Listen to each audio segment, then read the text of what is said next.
C5 app download ചെയ്യൂ. കാണൂ മുഴുവൻ എപ്പിസോഡുകളും സൗജന്യമായി. മോളെ, വിഷ്ണുവേട്ടനുമായി പിരിയാനുള്ള കരാറിൽ ശാലിനി ഒപ്പിടില്ല. ആര് മുമ്പിൽ വന്ന് ആവശ്യപ്പെട്ടാലും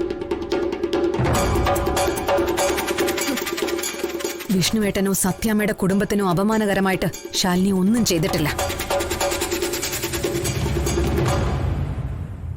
പിന്നെ ഞാൻ എന്തെങ്കിലും ചെയ്തിട്ടുണ്ടെങ്കിൽ അത് ഈ കുടുംബത്തിന് വേണ്ടി മാത്രമായിരുന്നു.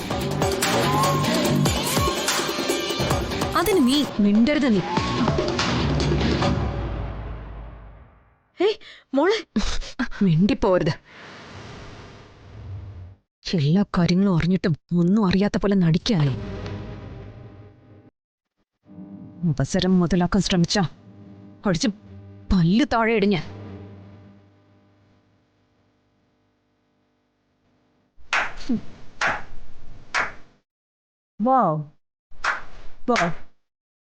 Very good performance.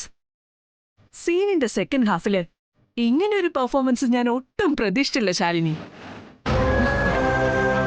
അഭിമാനത്തിന് ക്ഷതമേറ്റ ചാരിത്രവതിയായ ഒരു നായികയുടെ ശബ്ദം.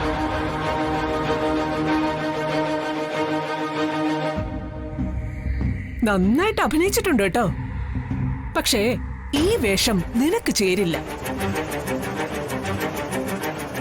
സത്യവും നീതിയും ധർമ്മവും കെടാവിളക്ക് പോലെ കാത്തു പരിപാലിക്കുന്നവർക്കേ അതിനുള്ള അർഹതയുള്ളൂ. ഉത്തരം മുട്ടുമ്പോ കൊഞ്ഞനം കാണിക്കുന്നു പറയുന്ന പോലെ നീ എന്തൊക്കെ നാടകമാടിയാലും ഈ ഡിവോഴ്സ് നടന്നിരിക്കും, നടത്തിയിരിക്കും ഈ സത്യഭാമ.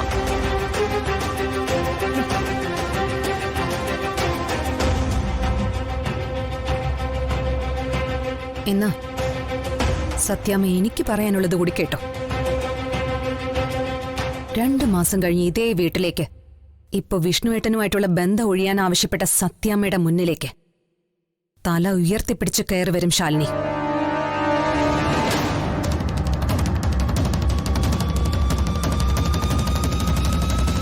ഇപ്പൊ ഉയർത്തിപ്പിടിച്ചു നിൽക്കുന്ന ഈ ശിരസ് അന്ന് ശാലിനിക്ക് മുന്നിൽ കുനിയേണ്ടി വരും.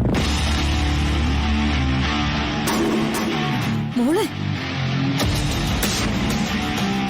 അമ്മ വാ, നമുക്ക് പോവാം. മോളെ, അമ്മയോട് വരാനാ പറഞ്ഞ. ശാലിനി, ശാലിനി, അങ്ങനെ എല്ലാം പൊട്ടി പാളീസായി. ശാലിനി നിക്ക്.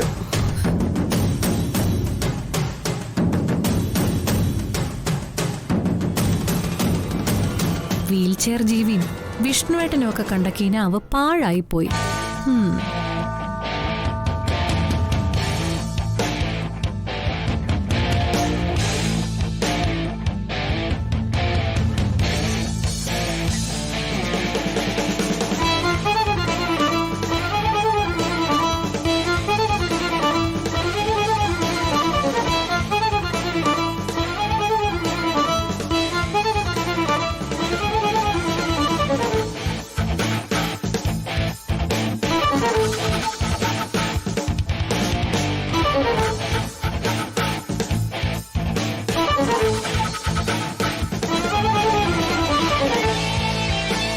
ചേച്ചി ഈ സമയത്ത് ഡൗൺ ആയത് ഭയങ്കര കഷ്ടായിപ്പോയി.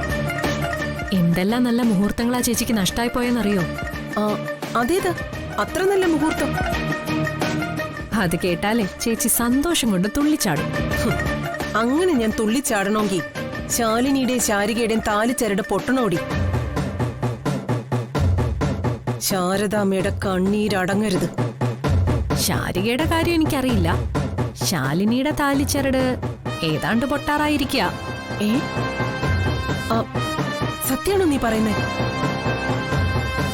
ചേച്ചി കേൾക്ക്, സിനിമയെ പോലും വെല്ലുന്ന ട്വിസ്റ്റാ ഇവിടെ ഇപ്പൊ ഉണ്ടായിരിക്കുന്നത്.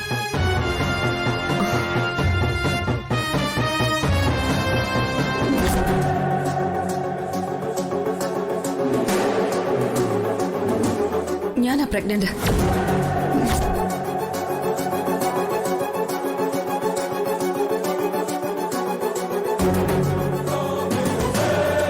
ശാലിനിക്കും വിഷ്ണുവിനും ഇടയിൽ ഇതുവരെ ഭാര്യ ഭർത്തൃബന്ധം ഉണ്ടായിട്ടില്ല.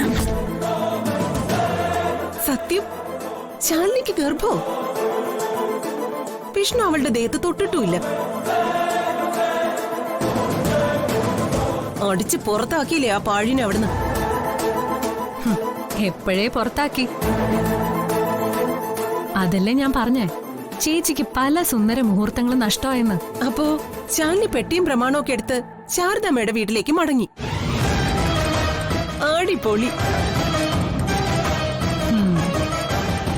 ഇത്രയും നല്ല അവസരം കിട്ടിയിട്ടും കൈയോട് ഡിവോഴ്സ് വാങ്ങിക്കാത്ത എന്താ സുസ്മിത? ആ, അതിന് തന്നെയാ ശ്രമം. മ്യൂച്വൽ ഡിവോഴ്സ് ആണെങ്കിൽ പെട്ടെന്ന് കിട്ടുമല്ലോ എന്ന് കരുതി. പക്ഷെ അവൾ ഒപ്പിടാൻ തയ്യാറാകുന്നില്ല. അതിന് വിഷ്ണു ഒപ്പിട്ടോ ഡിവോഴ്സ് പെറ്റീഷനിൽ? അതൊക്കെ ഒപ്പിച്ചെടുത്തു. ഡിവോഴ്സ് ഒന്ന് വേഗത്തിലാക്കി കിട്ടാൻ ചേച്ചി എനിക്കൊരു ഹെൽപ്പ് ചെയ്യണം. എന്നെ കൊണ്ട് എന്ത് ഹെൽപ്പാ വേണ്ടെന്ന് എന്റെ പൊന്നു പറ. എനിക്ക് ഇത്രയും ഹെൽപ്പ് ചെയ്ത് തന്ന എന്റെ മോളിപ്പോ അടുത്തുണ്ടായിരുന്നെങ്കിലേ ഈ കെട്ടിപ്പിടിച്ചൊരു ഉമ്മ തന്നേനെ. ഉമ്മയല്ല എനിക്ക് ആവശ്യം, ചേച്ചിയുടെ നാവാ. നാവോ? ആ, അതിന് ഉറുമിയുടെ മൂർച്ചയാന്നാ അനുഭവപരിചയമുള്ളവർ പറയുന്നത്. അതെനിക്കൊന്ന് കടവായിട്ട് വേണം. മനസ്സിലായില്ല. സത്യഭാമയുടെ മരുമകൾ ശാലിനിക്ക് അവിഹിത ഗർഭം. സത്യം തിരിച്ചറിഞ്ഞ സത്യഭാമ അവളെ വീട്ടിൽ നിന്ന് അടിച്ചു പുറത്താക്കി. ഈ വാർത്ത പാണന്റെ പാട്ട് പോലെ പരക്കണോ ഈ നാട്ടിൽ? അത് ഞാൻ ഏറ്റു. ഒളിഞ്ഞും തെളിഞ്ഞുമുള്ള പരിഹാസ ശരങ്ങൾ സത്യഭാമയുടെ കാതിലെത്തണം. അവരീ നാട്ടിൽ നാണം കെട്ട് നാറണം. അപ്പോഴേ ശാലിനിയും വിഷ്ണുവേട്ടനുമായിട്ടുള്ള ബന്ധം പിരിക്കാനുള്ള ചൂട് കൂടൂ. നിന്റെ തല നല്ലതുപോലെ വർക്ക് ചെയ്യുന്നുണ്ട് മോളെ. അതിലാ ഇപ്പൊ പിടിച്ചു നിൽക്കുന്നെ. ഇതുകൊണ്ട് ചേച്ചിക്കുള്ള ഗുണം എന്താന്ന് വെച്ചാ ശാരദയുടെ കണ്ണീര് തോരില്ല എന്നുള്ളതാ. അവരുടെ കണ്ണീര് തോരാൻ പാടില്ല. അതിനു വേണ്ടിയാ ഞാൻ ജീവിക്കുന്നത് തന്നെ. അതിനു വേണ്ടി. എന്നാലേ മടിച്ചിരിക്കാതെ വേഗം പണി തുടങ്ങിക്കോ ചേച്ചി. ഞാൻ വെക്കാണേ. ഞാൻ ഏറ്റുമോളെ.